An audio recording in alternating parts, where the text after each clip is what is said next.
Large lot and open floor plan with lovely view of the spring-fed lake.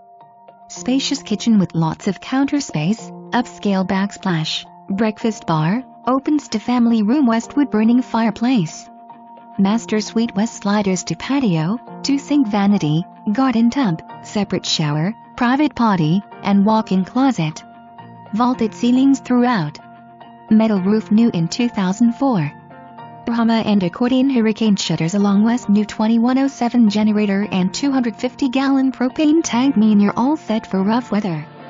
New air conditioner, 2017/18, means power efficiency. Termite bond for peace of mind. Newer no-CM pool screens for bug-free pool time in the evenings. Large storage shed stays, so you can actually park too.